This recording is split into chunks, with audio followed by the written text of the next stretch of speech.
What if one of the oldest businesses on the British High Street is still quietly making money? While online shopping, fast fashion, and disposable products have transformed consumer behaviour, cobblers continue repairing shoes, cutting keys, replacing watch batteries, and fixing everyday items. But can a small high street cobbler still be a profitable business in the digital era? Or is it slowly becoming another victim of the declining high street? Let's break down the economics, the business model. A traditional cobbler is no longer just a shoe repair shop. Modern businesses often combine several services under one roof. Shoe repairs can include replacing heels, resoling shoes, stitching damaged leather, polishing footwear, and repairing boots. Then there are key cutting, watch batteries, engraving, leather repairs, luggage repairs, and sometimes specialist services. This matters because every additional service creates another potential revenue stream without requiring an entirely new shop. The basic business model is simple. Customers bring something damaged or inconvenient to replace. The cobbler fixes it for a fraction of the cost of buying a new product. The location is critical. A high street shop benefits from passing foot traffic and nearby businesses. Customers might notice the shop while visiting supermarkets, clothing stores, train stations, or other local services. But prime locations come with a price.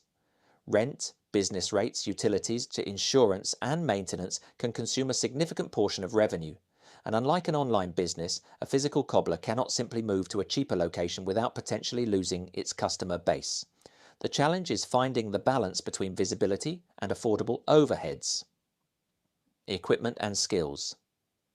Opening a cobbler also requires specialist equipment. Professional shoe repair machines, grinders, presses, stitching equipment, key cutting machines, polishing equipment, and other tools can represent a significant upfront investment. But equipment isn't the only barrier.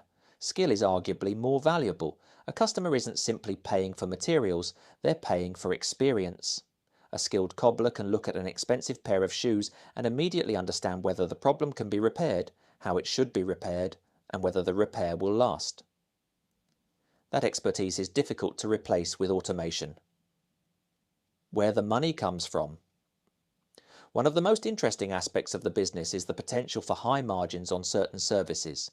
A basic repair may require only a relatively inexpensive material but still command a meaningful service fee because the customer is paying for labour, expertise and convenience. Key cutting can also be attractive because the process is relatively quick, and additional services can increase the value of every customer who walks through the door. A customer arriving for a shoe repair might also need a key duplicated or a watch battery replaced. The goal is to increase revenue without dramatically increasing customer acquisition costs. The digital threat. But the industry faces serious challenges.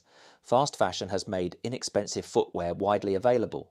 Many consumers would rather replace a cheap pair of shoes than spend money repairing them. Online shopping has also changed expectations. Customers can order shoes, bags, accessories and replacement products from home with just a few clicks. This creates a fundamental problem for traditional repair businesses. If replacement becomes cheaper and easier than repair, demand naturally falls. But there is an opportunity. The digital era has also created opportunities. A modern cobbler can use Google searches to attract customers. So, is it worth it? A high street cobbler isn't a get-rich-quick business, but it can be a resilient one. That is the economics of owning a high street cobbler in the digital era.